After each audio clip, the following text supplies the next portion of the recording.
श्रीराम समर्थ.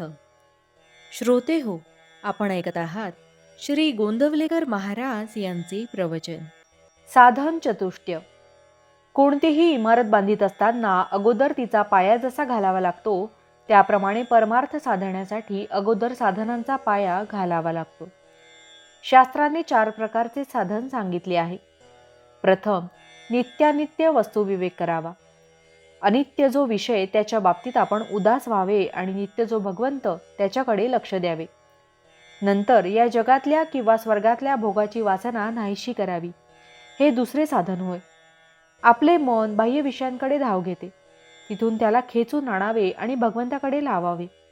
आपण चूक केली नसतानाही कोणी जाच केला तरी शांतपणे सहन करावे. गुरुच्या सांगण्यावर विश्वास ठेवावा. हर्ष विषाद न मानता संतोषाने राहावे. हे तिसरे साधन होय. शेवटी भगवंताच्या भेटीची किंवा सद्गुरूच्या भेटीची खरी तळमळ लागावी. ही सर्व साधन सामग्री असेल तरच साधकाला ब्रह्मदर्शन घडेल. ब्रह्मदर्शन होण्यासाठी कडकडीत वैराग्य असावे लागते. पैशाचा लोभ पूर्णपणे गेला पाहिजे. मनामधली कामवासना पूर्णपणे गेली पाहिजे. मोहाला बळी पडता कामा नये. नुसता प्रपंच चांगला करणे हे काही मनुष्य जन्माचे ध्येय नव्हे. जनावरे देखील आपापला प्रपंच करतातच. मनुष्याने भगवंताची उपासना करून त्याची प्राप्ती करून घेतली पाहिजे, तरच प्रपंचातल्या कष्टांचे सार्थक होते. सध्याच्या परिस्थितीमध्ये उपासना करायला नामासारखा सोपा उपाय नाही.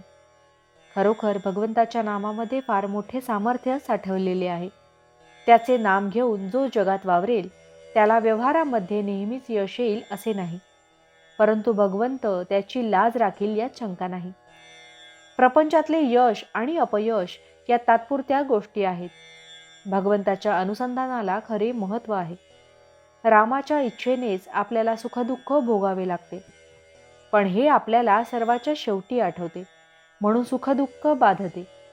म्हणून आपण सुरुवातीपासूनच रामाची इच्छा लक्षात ठेवून वागू. यासाठी त्याच्या नामाची गरज आहे. प्रपंचाची तऱ्हा अशी असते की आज सुख झाले म्हणून जरा बरे वाटले की लगेच उद्या दुःखाचे ताट पुढे वाढून ठेवलेले असते. म्हणून एका डोळ्यात सुखाचे अश्रू तर दुसऱ्या डोळ्यात दुःखाचे अश्रू ठेवून माणसाने प्रपंचात वागावे. प्रत्येक गोष्ट भगवंताच्या इच्छेनेच जर घडते तर एकीचे सुख आणि दुसरीचे दुःख का मानावे. शहाण्या माणसाने आपले चित्त भगवंताच्या नामात गुंतवून ठेवावे आणि बरा वाईट जसा प्रसंग येईल त्यात सामील होऊन जावे. जो नाम घेईल त्याच्या मागे राम उभा आहे. नाम घेणाराचे राम कल्याण करतो. एवढे माझे सांगणे शेवटपर्यंत विसरू नका. भावार्थ, अतिप्रेमाने नाम घ्यावे. नामात तल्लीन झाल्यावर देहाची सुखदुःखे बाधणार नाही. जानकी जीवन स्मरण जय जय राम. महारुद्र हनुमान की जय. समर्थ रामदास स्वामी महाराज की जय.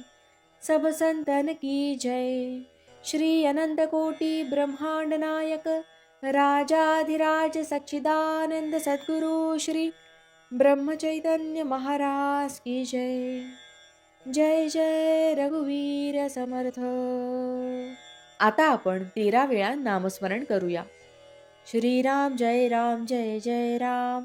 श्रीराम जय राम जय जय राम. श्रीराम जय राम जय जय राम. श्रीराम जय राम जय जय राम. श्रीराम जय राम जय जय राम. श्रीराम जय राम जय जय राम. श्रीराम जय राम जय जय राम.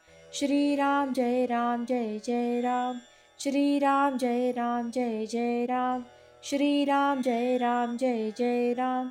श्रीराम जय राम जय जय राम. श्रीराम जय राम जय जय राम.